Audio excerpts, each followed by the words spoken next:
তো কৃষ্ণ মঙ্গলময়।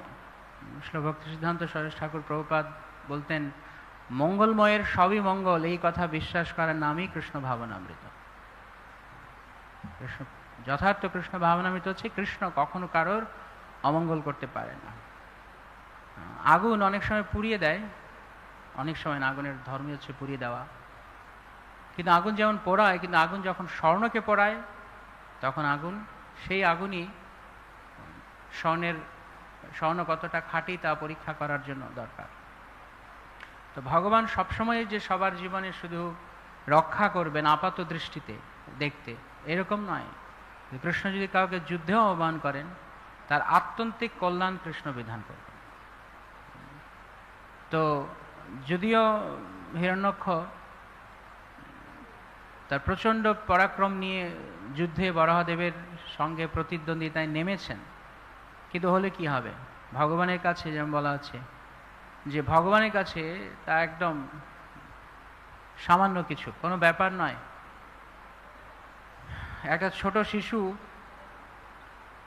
হয়তোবা কোনো খেলনা বাঘ বা সিংহ দেখে ভয় পেতে পারে, সামনে যদি এরকম সাজিয়ে রাখে একটা বাঘ বা সিংহ, ছোট শিশু যে বোঝে না দেখেই ভয় পেয়ে যাবে। কিন্তু একজন প্রাপ্তবয়স্ক ব্যক্তির কাছে এই লাথি দিয়ে বা টোকা দিয়ে ফেলে দেবে খেলনাটাকে। তো ভগবানের কাছে এই সমস্ত তথাকথিত শক্তিশালী ব্যক্তিদের কিছুই কোনো সামর্থ্য নেই। কেন তথাকথিত? কারণ এই শক্তির উৎস কে? কৃষ্ণ। নাটক সাজিয়েছেন কে? কৃষ্ণ। আপনি হঠাৎ করে রাত করে যদি দেখেন কোথাও বেরোলে অন্ধকারে একটা কিছু অদ্ভুত ধরনের কিছু, অস্বাভাবিক কিছু, তাহলে ভয় পেয়ে যেতে পারেন, একটা ভূতের মতো লাগছে। কিন্তু ওই ভূতটাকে যে সাজিয়েছে ও যদি তখন থাকে ওখানে, সে ভয় পাবে? সে আরো জানে যে নাটকের পেছনটা তো আমরাই প্লট করি, প্লটটা তো আমরাই বানিয়েছি, সে ভয় পাবে না। কিন্তু যে জানে না সে ভয় পেয়ে যাবে। তো জীবের দুঃখের কারণ হচ্ছে, জীবের কষ্টের বা যন্ত্রণার কারণ হচ্ছে তার অজ্ঞানতা। সে জানে না যে আমাদের আসল উৎসটা কি বা পেছনে কে রয়েছেন। তো যখন আমরা ভগবানের প্রতি বিশ্বাসটা রাখি না, তখন আমরা মুহূর্তে মুহূর্তে সব কিছুতে ভয় পাই। কারণ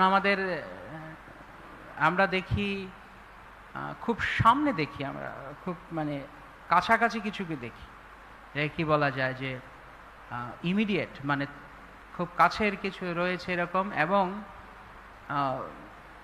ক্ষণস্থায়ী, তাৎকালিক কিছু আবেগবশত আমরা সিদ্ধান্ত নিই। তো যখনই জীবন এরকম সময় আসে, কিছু ভীতিপ্রদ অবস্থা, যেমন এই ঘটনা যখন ঘটছে, তখন বর্ণনা রয়েছে যে চতুষ্ষণেরা তারা ভয় পাননি। কেন? কারণ চতুষ্ষণেরা এই ঘটনার পেছনের নাটক জানা আছে, ভগবানেরই বিধান যে এরা অসুর হয়ে আসবে। তো যারা জানতেন না তারা ভয় পাচ্ছে। আর কৃষ্ণ, যিনি এই সমস্ত শক্তির উৎস, তার তো ভয়ের কোনো কারণই নেই। বাবা এবং ছেলে মধ্যে রেসলিং, কুস্তি কম্পিটিশন হচ্ছে, তা আগে সাজানো আছে যে প্রথম 10টা পাঞ্চ বাবাকে ছেলে মারবে, তো বাবা ভয় পাবে? তো কৃষ্ণ জানা আছে কি করবে, মুহূর্তের মধ্যে কৃষ্ণ তাকে শেষ করে দিতে পারেন। কিন্তু তারপরও ব্যাপারটাকে জমিয়ে তোলার জন্য, রসালো করার জন্য কৃষ্ণ এরকম, বরাহদেব এরকম, যেমন যুদ্ধে দেখাচ্ছে খুব গদা যুদ্ধ হচ্ছে, কিন্তু আসলে কোনো ব্যাপার নয়। তো আমরা যখন এরকমভাবে দেখি আমাদের জীবনে, যে আমরা অনেক সময় অনেক বিপদ সামনে এসে পৌঁছায়, সামনে এসে যায়, বা তখন মনে হয় সাময়িকভাবে যে এটা না হলে আর জীবনটা এখানেই থেমে গেল।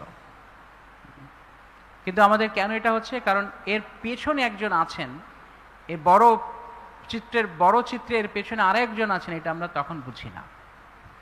তখন আমরা যখন বৃহত্তর ছবিটা দেখতে পাই না, তখন তাৎকালিক যে সমস্যাগুলো জীবনে, মনে করি আমি এখানে আটকে গেলাম। কতবার এরকম মনে হয় আমার জীবন শেষ, আমি আর এগোতে পারবো না, মরে গেছি, সুইসাইড করে নেবো, এই সেই অনেক কিছু। আত্মহত্যার অন্যতম একটা কারণ এটি, যে যখন সে বৃহত্তর ছবিটা দেখতে পায় না জীবনের, মনে করে এইটাই সব, এটা না পেলে শেষ, বা এরকম না হলে শেষ, পরীক্ষায় ফেল করলে শেষ, কাউকে পছন্দ করে তাকে বিয়ে না করতে পারলে শেষ, চাকরি চেয়েছিল চাকরি পায়নি শেষ। তো এইরকমভাবে যখন ওই সাময়িক বস্তুটাকে সে তার সব কিছু মনে করে, কিন্তু এর পেছনে যে একটা বৃহত্তর উদ্দেশ্য আছে, একটা বৃহত্তর চিত্র আছে, এটা দেখতে পায় না, তখনই সে ভয়ে অভিভূত হয়ে পড়ে এবং বিশ্বাস করতে পারে না তার যে এর পরেও জীবন থাকতে পারে। তো এই জন্য এই যে বিশ্বাস, এটি খুব গুরুত্বপূর্ণ। আমরা রোজ প্রসাদ পাওয়ার সময় ঠিক বলছি, মহাপ্রসাদে গোবিন্দে নাম ব্রহ্মণে বৈষ্ণবে, তারপরে কি স্বল্প পুণ্যবতান রাজন বিশ্বাস নৈবে জায়তে। তো মহাপ্রসাদ, গোবিন্দের মহাপ্রসাদ, গোবিন্দ এবং গোবিন্দের মহাপ্রসাদ, নাম এবং বৈষ্ণব, এর প্রতি বিশ্বাস নেই। তো রোজই আমরা বলছি, তো যার স্বল্প পুণ্য আছে তার বিশ্বাস হয় না। তো ভগবানের প্রতি যখন আমাদের বিশ্বাস দৃঢ় না হয়, তাহলে পুরো ভক্তি জীবনটা একটা বিগ জিরো, একটা মহাশূন্য, আর কিছু না। কৃষ্ণ ভাবনামৃত মানে কৃষ্ণের প্রতি দিনের পর দিন বিশ্বাস বাড়ানো। তো আমরা যখন সামনে আমরা দেখতে পাই না যে কি রয়েছে, আমাদের কাছে মানে এইটাই সব কিছু। কিন্তু যখন জীবনের সমস্যা আসে, এইগুলো জীবনের অন্তিম অবস্থা নয়, এটাই জীবনের অন্ত নয়, এটাই জীবনের শেষ নয়, এটাই এই যাত্রার চূড়ান্ত গন্তব্য নয়, বরং এটা হচ্ছে একটা, যেমন রাস্তায় চলার সময় অনেক সময় অনেক কি বলে এটাকে, স্পিড ব্রেকার, বাম্প পড়ে। স্পিড ব্রেকার যখন পড়ছে তখন আমরা এরকম কেউ করে না গাড়ি চালানোর সময়, এই স্পিড ব্রেকার পড়েছে চলো শেষ, আমি এইখানেই, আমার আর এগোতে পারবো না, এরকম হয় না। স্পিড ব্রেকারটা, ওই বাম্পটা থাকে এই জন্য যে আমাদের গতিটাকে কিছু কমানোর জন্য।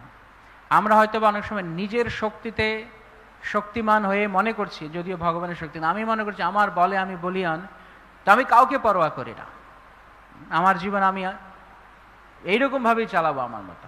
কিন্তু তখন সময়ে সময়ে জীবনে অনেক বাম্প আসে, অনেক স্পিড ব্রেকার আসে, কিন্তু তখন থামতে হবে। তখনও যদি আপনি মনে করেন যে না আমি আমার বেগ কমাবো না, তাহলে কি হবে, একদম উল্টে পড়বে। তো যখন ভগবান জীবনের সমস্যা পাঠান, তখন থামতে হবে, চিন্তা করতে হবে। সমস্যা এরকম নয়, বাম্প এরকম নয় যে না এরপরে এটা গন্তব্যের পথে কয়েকটা বাম্প পড়ছে মাত্র, কিন্তু এ নয় গন্তব্য শেষ হয়ে গেছে। তো সমস্যাগুলো জীবনের আমাদের বিভিন্ন স্পিড ব্রেকারের মতো, বিভিন্ন গতিরোধকের মতো, কিন্তু তারা গন্তব্য নয়। তো যতক্ষণ না পর্যন্ত গন্তব্যে আমাদের মন না থাকবে কি আমাদের দরকার, ততক্ষণ পর্যন্ত এই গতিরোধকগুলো আমাদেরকে ঝামেলা করবে, আমাদেরকে নাড়িয়ে দিবে। যেরকম স্পিড ব্রেকারে একটু ঝাঁকুনি হয় না, অল্প একটু ঝাঁকুনি হয়, তো একটু ভক্তি জীবনে একটু ঝাঁকুনি আসবে যখন আমাদের সমস্যা আছে। কিন্তু আমাদের একটা পরিষ্কার দৃষ্টি থাকা চাই, আমরা গন্তব্য কি, আমরা কোথায় যেতে চাইছি। নয়তো আমাদের এইগুলোকে অনেক বড় কিছু বলে মনে হবে। তো এই যে বিশ্বাস যে এর পেছনে কিছু একজন আছেন, কেউ একজন আছেন। তো কখনো কখনো এরকম হয়, এত সমস্যা সংকুল হয়ে যায় জীবনটা, মনে হয় মানে আটকে গেছে, আর কোনো রাস্তা খুঁজে পাচ্ছি না, দিশেহারা হয়ে গেছে। কিন্তু আসলে দিশেহারা হইনি, এখনো একটা জানালা, একটা দরজা এখনো খোলা আছে, যেটা সবসময় খোলা থাকে। কি, যখন আমার বল আপনার বল এই সমস্যা উতরাতে দিবে না, তখন একজন ঠিক আছেন যার করুণা মাত্র সমস্ত সমস্যা আমরা উতরাতে পারি, কেবলমাত্র তার কৃপা মাত্র। তো যেইখানে আমাদের শক্তি কাজ করে না, সেখানে ভগবানের করুণা কাজ করে। তাই ভক্তি জীবনে নিজের বলের উপরে বেশি ভরসা করলে অনেক সময় সমস্যা হতে পারে। আমি উতরে যাব সব, আমার মতো মহাবীর কে আছে। আমরা দেখি যে যখন অর্জুন যখন যুদ্ধ করতে এসছেন, কিন্তু আসলে অর্জুনের বল কি ছিল, গান্ডীব। কিন্তু বেচারা অর্জুন এই গান্ডীবটাই তার বিপদের কারণ হয়ে গেল, তার এই যুদ্ধ করার ক্ষমতাটাই তার বিপদের কারণ হয়ে গেল। বলতে চাইছি এই যে যখন এত যুদ্ধ, এত বড় যোদ্ধা, কিন্তু এখন সামনে এত বড় যুদ্ধ, যত বড় যোদ্ধা না তার চেয়ে বড় যুদ্ধ। তখন এতদিন মনে হয়েছে আমি অনেক বলশালী, কিন্তু যখন এত বড় যুদ্ধ সামনে পড়েছে, তখন অর্জুন দেখছেন আরে আমি তো, শরীর কাঁপছে, গান্ডীব খসে পড়ছে, রোমাঞ্চ হচ্ছে। তো আমাদের জীবনে আমরা যদি সবসময় আমার বলের উপরে ভরসা করি, তাহলে ভগবান আমাদেরকে এমন জায়গায় নিয়ে দাঁড় করাতে পারেন যে আমার সমস্ত আয়োজন যে একেবারে একটা রাস্তার ধুলো এর চেয়ে মূল্যবান, হয়তো আমার আয়োজনের কোনো মূল্য নেই, এরকম হয়ে যেতে পারে। কিন্তু সেই পরিস্থিতি থেকে অর্জুনকে কৃষ্ণ এমন একটা জায়গায় নিয়েছেন যেখানে আবার তিনি গান্ডীব তুলে ধরেছেন। প্রথমে গান্ডীব ফেলে দিয়েছেন, তারপর আবার গান্ডীব তুলে ধরেছেন। তো আমাদের এরকম অনেক শক্তি থাকতে পারে, আমরা মনে করতে পারি যে আমি সব সমস্যার সমাধান জীবনে করে নেব আমার বলের দ্বারা, আমার নিজ শক্তির দ্বারা।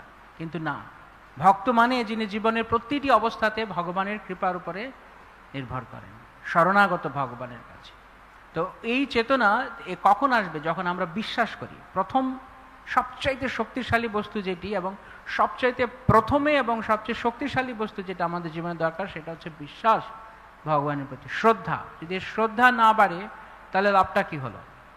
ভক্তি জীবনে কে বড় কে অতটা বড় নয় এটা কিভাবে বোঝা যাবে?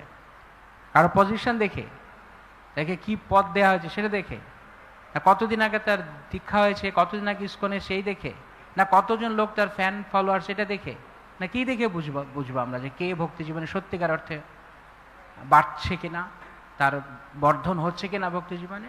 শ্রদ্ধা। শ্রদ্ধাবান জন হয় ভকতি অধিকারী, কনিষ্ঠ মধ্যম উত্তম শ্রদ্ধা বিচারী। তো যার যেরকম শ্রদ্ধা রয়েছে, তো এর মানে কি যে যার যেরকম শ্রদ্ধা মানে যে জীবনে এখন যে পরিস্থিতি আছে এইটি সবকিছু নয়, এর বাইরে আরেকটা উদ্দেশ্য আছে। তো আমরা কখনো মনে করি কৃষ্ণ আমাকে দেখছে না কেন, হ্যাঁ, যখন সমস্যায় পড়ছি কৃষ্ণ আমাকে দেখছে না কেন, এটা কারা মনে করে? যারা কোমল শ্রদ্ধার, কনিষ্ঠ স্তরে। তার মানে কৃষ্ণ কই, আমার এত এহেন সমস্যায় কৃষ্ণ কই গেছে? কৃষ্ণ কোথায় গেছেন? কৃষ্ণ এইখানেই আছেন, এই জন্য উনি এখন দর্শনও দিলেন। দেখুন কৃষ্ণ যে আছেন এর প্রমাণ হচ্ছে এই দেখে, কৃষ্ণ বলতেই কৃষ্ণ এসে গেছেন। কৃষ্ণ আছেন, কৃষ্ণ সবসময় আমাদের সঙ্গে আছেন। শ্রী শ্রী রাধা মাধব শুক্রবৃন্দ শ্রীমন মহাপ্রভু শ্রী প্রহ্লাদ নরসিংহদেব শ্রী প্রভুপাদ কি জয়। তো কৃষ্ণ রয়েছেন, কৃষ্ণ সব সময় আছেন, শুধু আপনাকে দেখার জন্য উদ্গ্রীব হতে হবে। আপনার দৃষ্টিটাকে আর একটু প্রসারিত করতে হবে, আপনার বিশ্বাসটাকে এই সামান্য একটা বাম্পে আটকে না রেখে গন্তব্যের দিকে দিন, তখন বড় চিত্রটা দেখুন। যেমন অর্জুন যখন মনে করছেন তার আসক্তির কারণে যে আমি পারবো না যুদ্ধ করতে, কারণ এরা যদি মরে যায় আমার কি হবে, আত্মীয় স্বজন মরে যায়, আমি কি নিয়ে থাকবো। সঙ্গে সঙ্গে কৃষ্ণের একদম প্রথম ইনস্ট্রাকশন কি ছিল? একদম প্রথম উপদেশ কি বললেন কৃষ্ণ? অর্জুন, এদেরকে যাদেরকে দেখছো এর আগেও ছিল, এখনো আছে, ভবিষ্যতে থাকবে।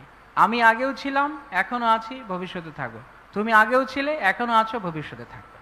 তার মানে অর্জুনের দৃষ্টিটা ছিল এইটুক যে এরাই আমার সব, এইখানি আমার সব, এই আত্মীয় স্বজন, এই পরিবারটাই আমার সব। কিন্তু সঙ্গে সঙ্গে কৃষ্ণ তাকে একটা বিশাল বড় পিকচার দেখিয়েছে, একটা সবচেয়ে বড় চিত্রটা দেখিয়েছে। না না না না না, তুমি যা ভাবছো তা নয়, এরা মরবে না, এরা আগেও ছিল, এখনো আছে, পরেও থাকবে। তুমিও আগে ছিলে, এখনো আছে, পরে থাকবে। তার মানে কত সংকীর্ণ জায়গা থেকে কৃষ্ণ সঙ্গে সঙ্গে তাকে তৎক্ষণাৎ একদম সবচেয়ে বড় চিত্রে নিয়ে গেছেন, যে তুমি যা ভাবছো তা নয়, বিশাল। তো আমাদের দৃষ্টিটাকে এইরকম না করে বড় করতে হবে, আর সেটা সম্ভব কৃষ্ণের উপরে শ্রদ্ধার দ্বারা। আমি যা দেখতে পাচ্ছি না এর পরেও কিছু আছে, যেটা বলছিলাম